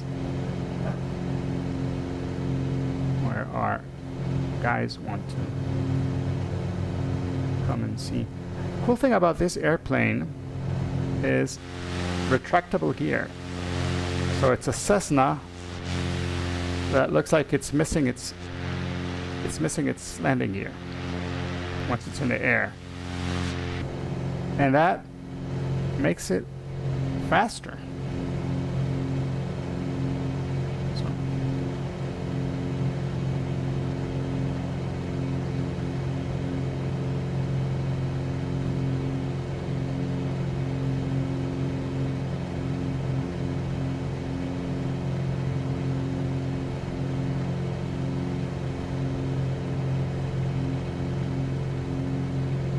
Look at that, guys.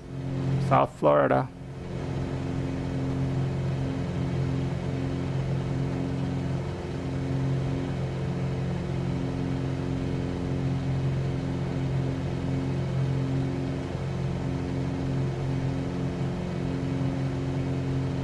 It's so pretty.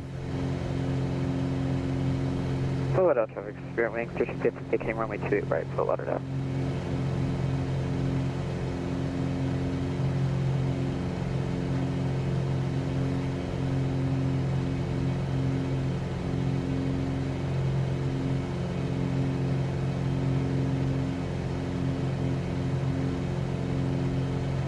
Alright, we're at 2,500 already, so we're gonna level out.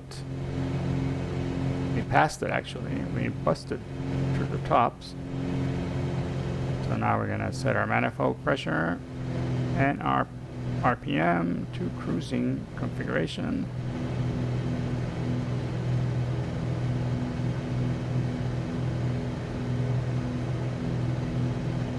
And we're descending slightly.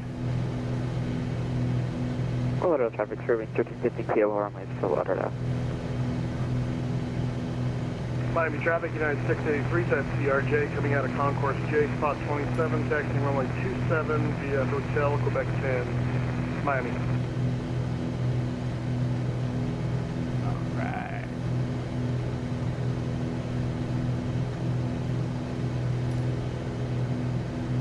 we're going in the right direction.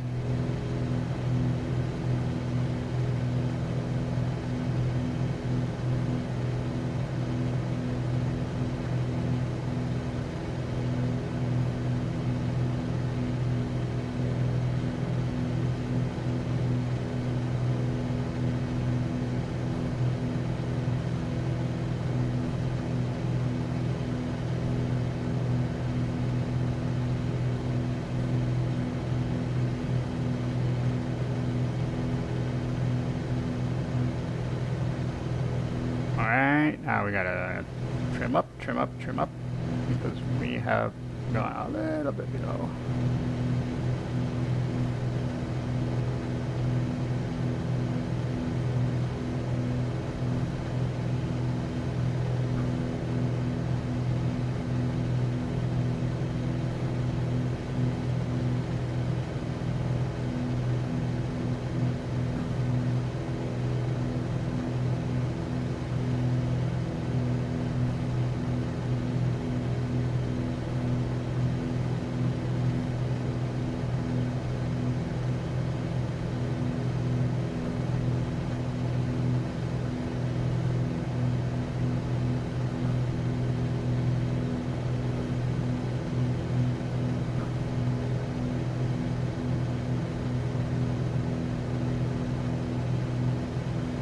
There we are, nice and steady.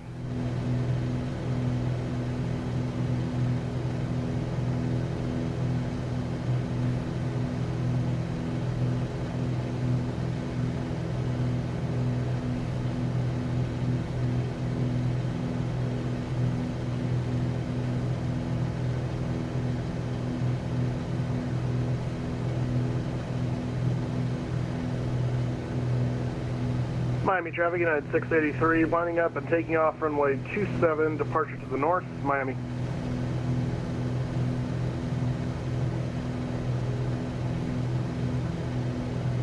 I'm gonna stay right below these ugly looking clouds.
Just keeping her steady and keeping enough rudder input in, you know, it's a little bit of work.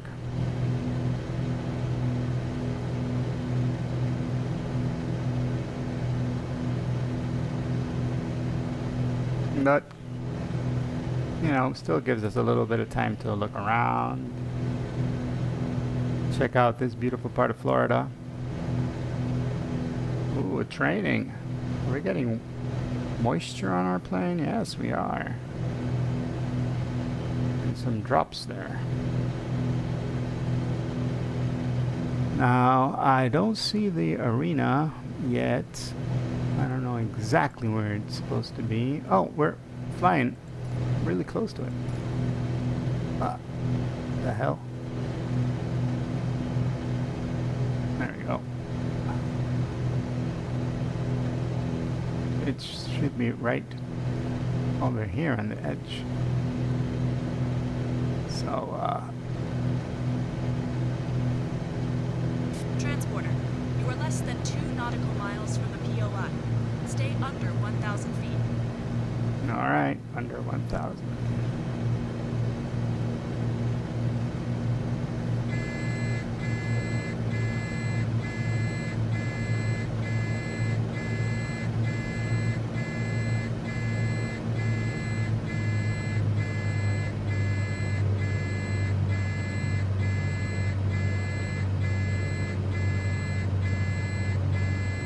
That's some pretty annoying beeping. Oh, there it is. Ah. Okay, let's get this out of the way.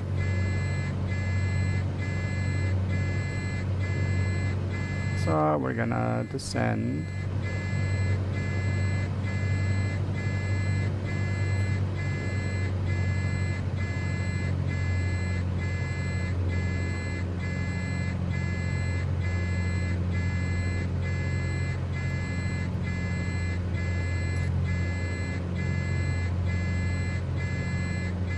There it is, the American Airlines Arena.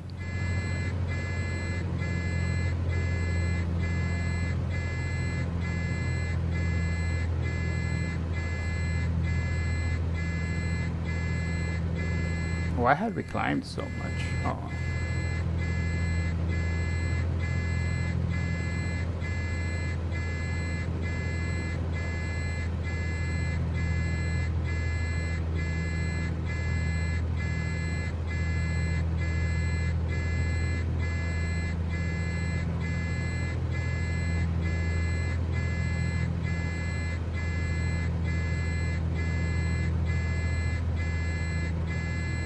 Can we even circle that thing at less than 1,000 feet?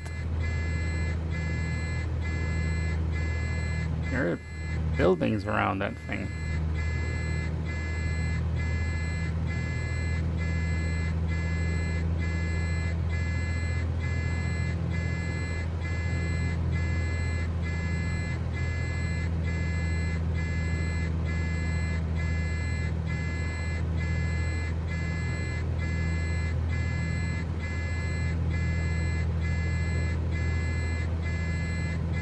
Okay, turn around the POI as close as possible until they are done taking pictures.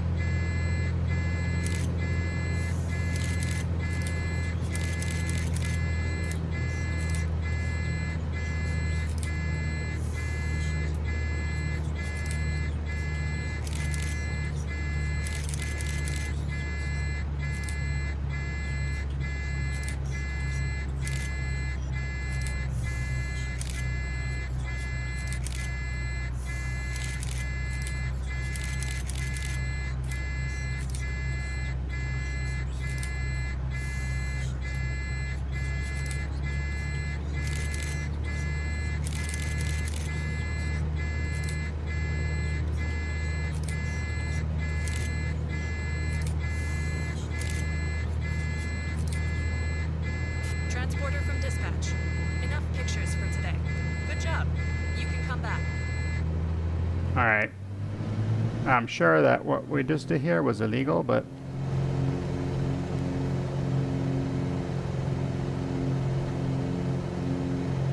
what the heck? It's Florida.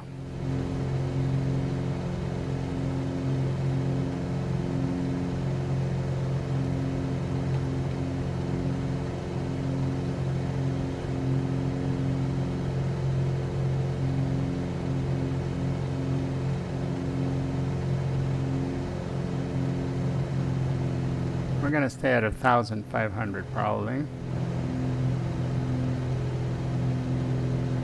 Yeah.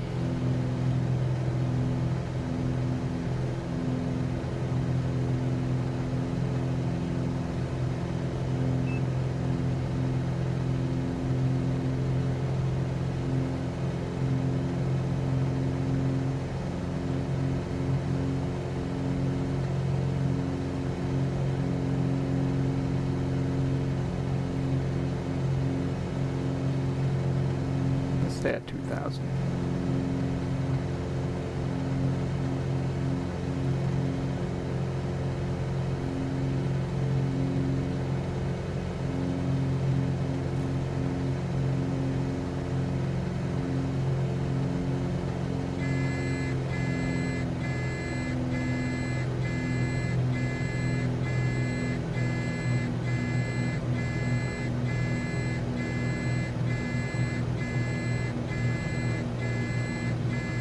Here we are, 2,000.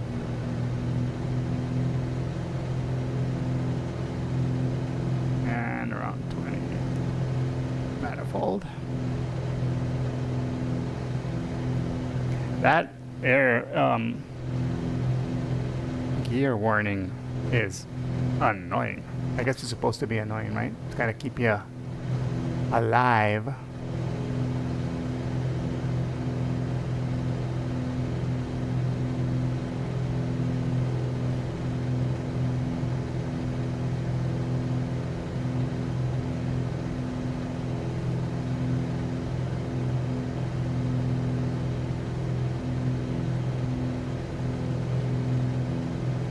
Alright, let's go ahead and put a direct to KFLL. F.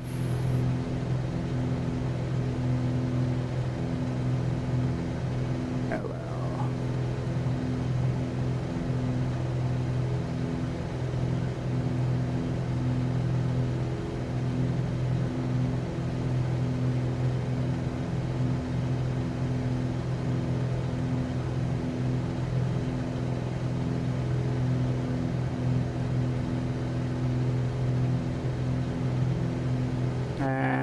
We are going 29er. 29er.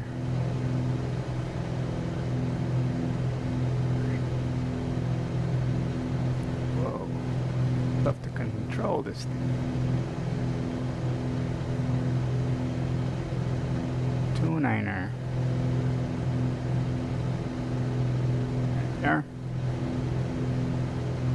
29er should be right there.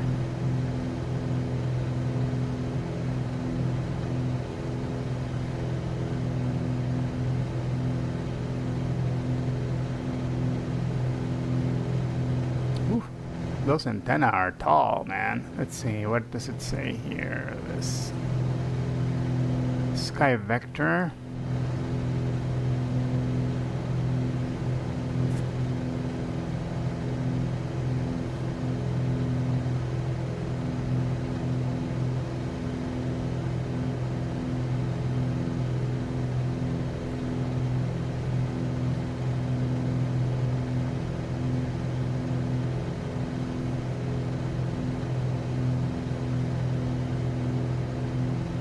This is KFLO over here, right? KFLO.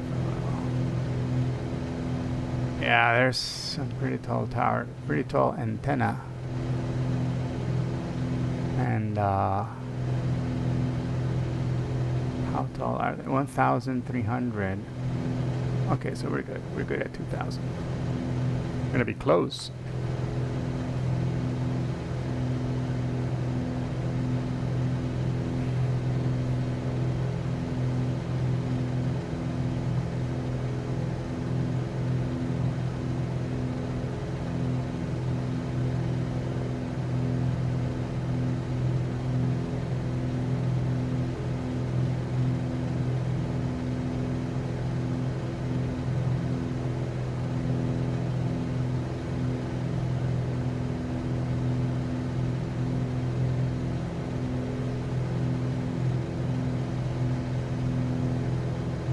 Quite a few of those tall antennae around here.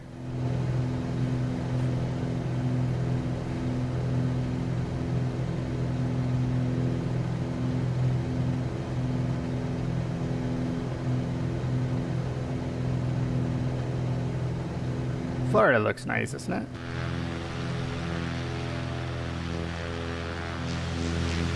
Spent 2 years of my childhood here in Florida. And it was fun.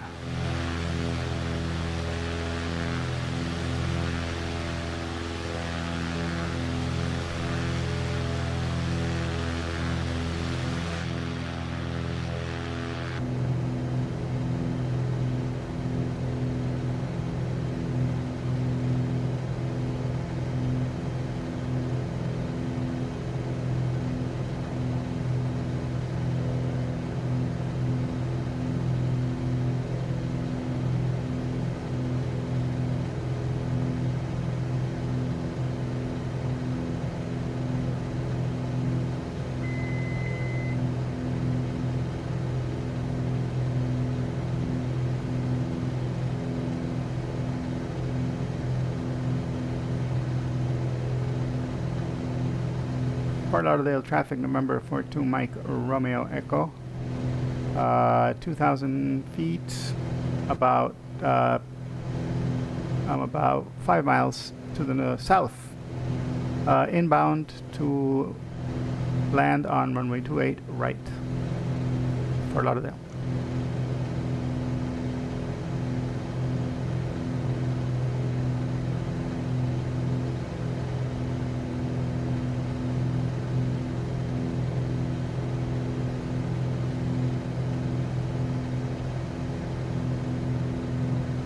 And there's the airport right over there. 28 right is on this side. That's where we're going to land.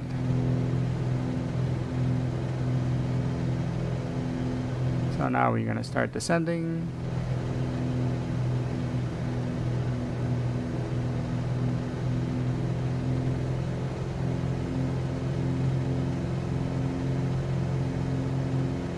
To around 1,000 feet.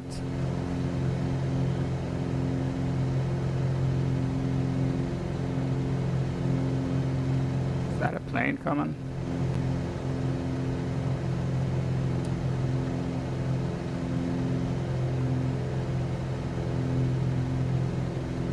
That's a plane, but I don't think it's yeah, it's not on my radar.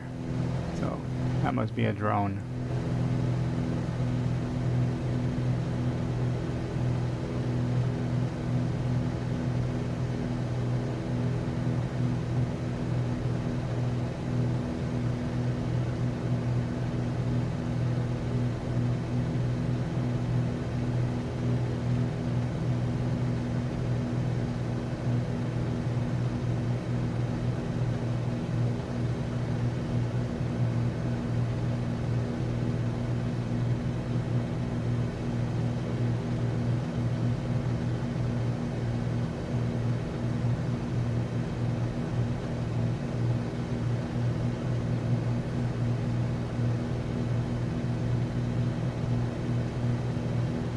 Fort Lauderdale traffic, November 42, Mike Romeo Echo on base, runway 28 right.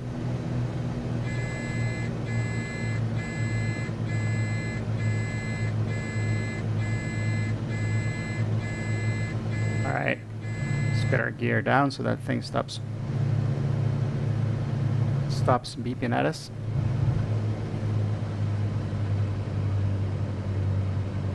Fort Lauderdale traffic, November 42, Mike Romeo Echo, turning final runway 28 right. Fort Lauderdale.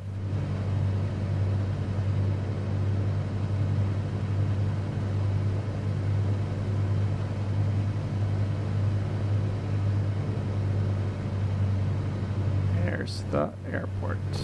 We are fast.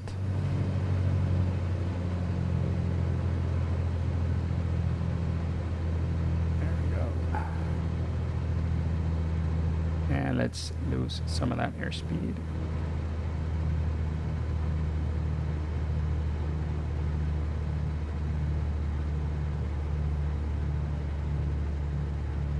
We need some flaps. We need some flappage.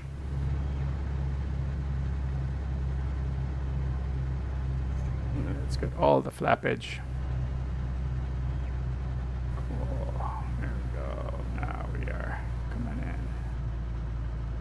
At a controlled rate of speed, but not at the correct altitude. We're way high. There we go. One red. There we go. Now we give it some power.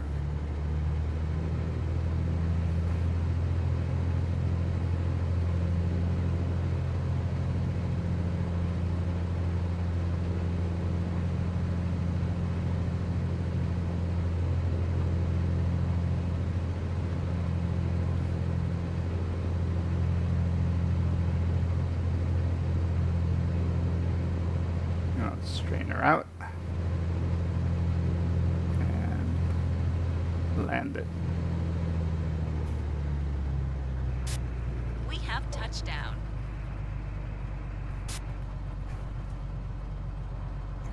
Taxi to parking and shut down your engine. Flaps come up and we are off. Fort Lauderdale traffic, November 42, Mike Romeo Echo is clear of the runway. Fort Lauderdale. We are clear.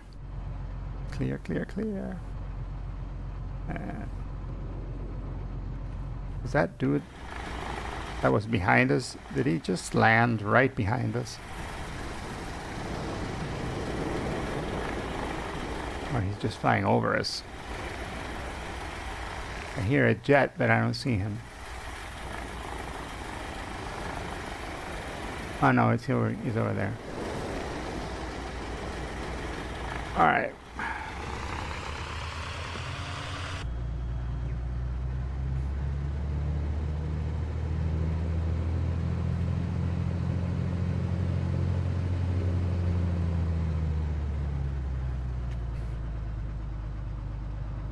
Let's go park. And that will be the end of this stream, guys.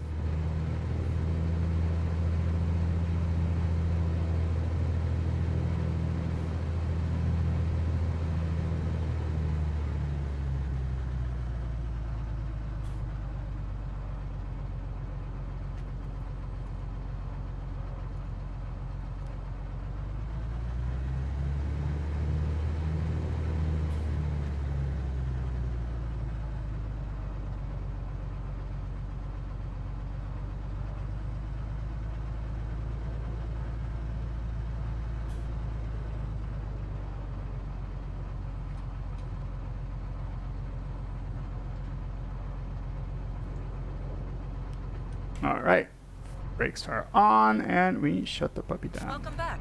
You can let the snappers disembark the aircraft. The snappers? Really? That's what you call her?